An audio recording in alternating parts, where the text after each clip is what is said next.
Le président international de l'ASBEL et l'âme des crocodiles, l'ACRO en sigle, Maître Mayambola Lutete Eugène, candidat député provincial dans la circonscription de Songololo au numéro 46, a communié le jeudi 14 décembre de l'année en cours avec la population du village Tadila dans le cadre de la continuité de sa tournée de la campagne électorale dans ce fief qu'est Songololo. À son arrivée dans le village Tadila, un accueil chaleureux digne de son rang lui était réservé par les habitants de cette partie du secteur d'Impalabala dans le territoire de Songololo. Dans son allocution, Maître Mayambola Lutete Eugène, candidat député provincial au numéro 46, a partagé sa vision intégrate pour son territoire avant de demander à la population de faire un bon choix, celui de voter le numéro 46 à la députation provinciale.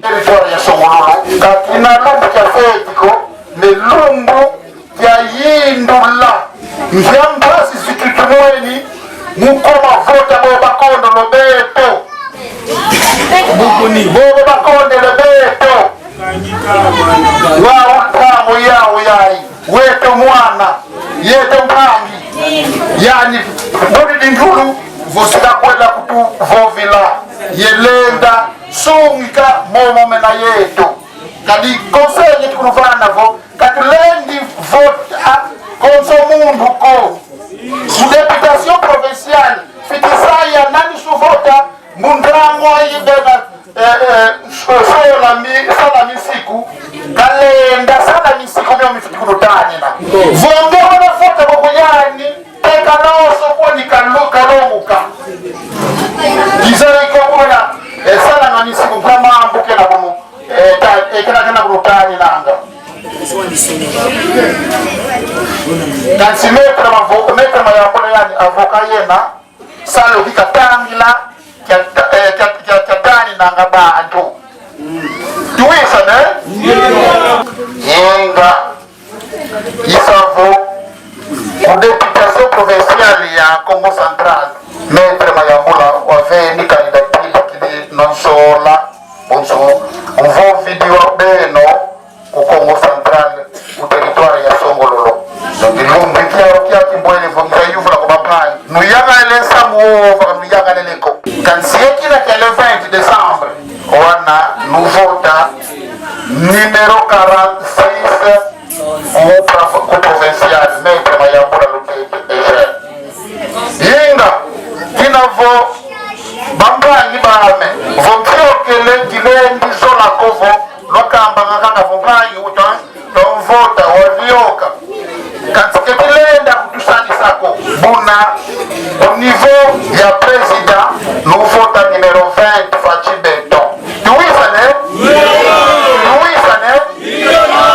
tukengi diona kwa kukikadila voku députation provinciale c'est qu'on vote numéro 46 Maître et pour niveau ya présidence numéro 20 Fachi Ce vendredi 15 décembre 2023, le président interfédéral du Congo central du parti politique Rassemblement démocratique pour la République RDR, Maître Mayambola Lutete Eugène, 46 comme son numéro provincial, a pensé autrement. Cette fois-ci, les choix étaient portés aux détenus au chef-lieu de Songololo. Cette idée stratégique du candidat député provincial au numéro 46, celle d'apporter les rations alimentaires aux captifs de la prison de Songololo, a surpris les gardiens de ces pénitenciers qui diraient Maître Mayambola Lutete Eugène au numéro 46 est le seul et l'unique candidat député dans la circonscription de Songololo à avoir fait ces gestes gratifiants au profit des détenus de ces maisons d'arrêt de Songololo.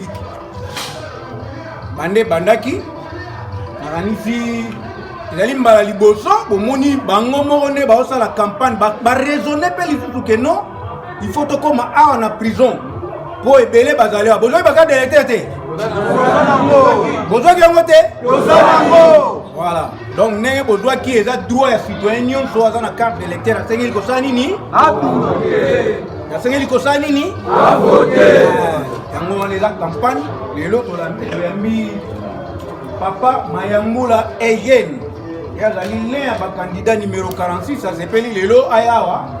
À mon bino, à Solana Bino, il y a opportunité, mon ami Bino, nous sommes pour voter par carte. Comme c'est la maître Boy, maître Mayambula Lutete, Eugène, à moi, Bokoko Balobi, et le Koya Moke, il y a un monde Kota Kanakati Alice. Biso tomoni biloko nyonso te. Tomoni biloko nyonso te. Ata soko yaki pe maboko pamba tongete boya yote. Eza boya te. Kasi biso pose ezali ete ozala molobeli oyo balobi azali utile mpona territoire ya Songolo. Mingi baleki awa. En tout cas nzambe alimbisa baza utile te. Profitant de cette occasion, Maître Mayambola Lutete Eugène a appelé ces derniers à la prise de conscience avant de lancer un message fort, celui de voter Maître Mayambola Lutete Eugène à la députation provinciale au numéro 46. Campagne parce que le 20 décembre, tout ça na élection. Élection wana, il faut bino population bo yeba ko voter. Ba oyo bakoyingela mboka na biso bongo te na yango Maître Mayambula aza moko na ba oyo bazwi likanisi ya koya kopesa candidature comme député provincial. Donc yango na ye epai na bino ya kotalisa bino que oui tangu yango oyo parce que toyoki parce que bino na kati ya prison soki na lingi na tu na bino nani bakangi ye po adetournaki mbongo ya leta nani ayibaki mbongo ya leta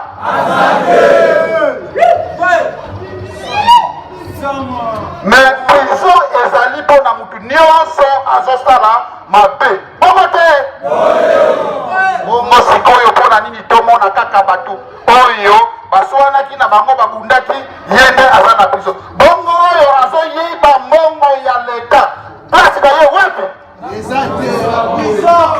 place na ye wapi place na ye wapi bandeko na ngai Maître Mayambula alobi na bino boza bandeko na ye boza bana na ye bandeko na ye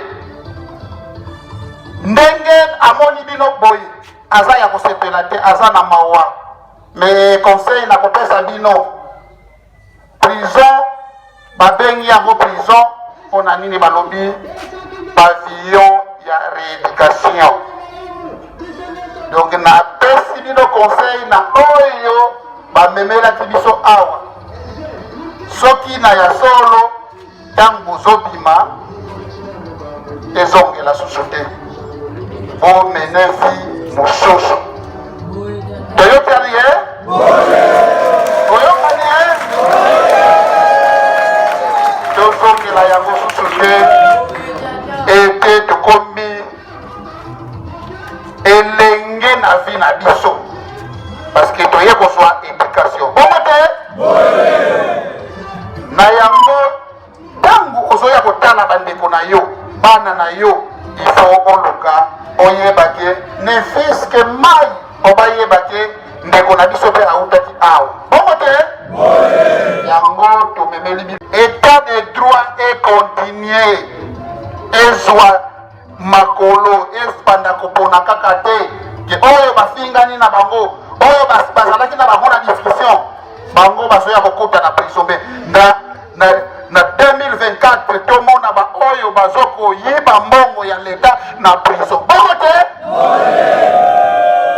na yango le 20 décembre nasengi bino na côté ya présidence bovote numéro 20 Fachi Beton parce que awa azalaki na mikakatano mengi mpona kodirige parce que azalaki na majorité te majorité ya konégocier mba oyo ye azokanisa ya malamu moye asalango ndenge alingeli yango eza yango toluka topesa ye majorité pendant la députation nationale députation provinciale topesa ye chance azala na oyo baza na vision na ye lokola Maître Mayambula na niveau provincial na circonscription ya Songololo numéro 46.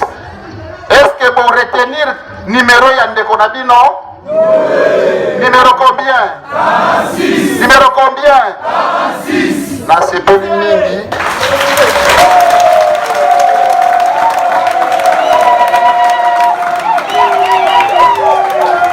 Songololo du changement, Songololo du développement. C'est à la population de décider pour son épanouissement. Et Maître Mayambola Lutete Eugène est le candidat au profil qu'il faut choisir pour les territoires de Songololo. Voter utile à la députation provinciale en la personne de Maître Mayambola Lutete Eugène, candidat député provincial au numéro 46.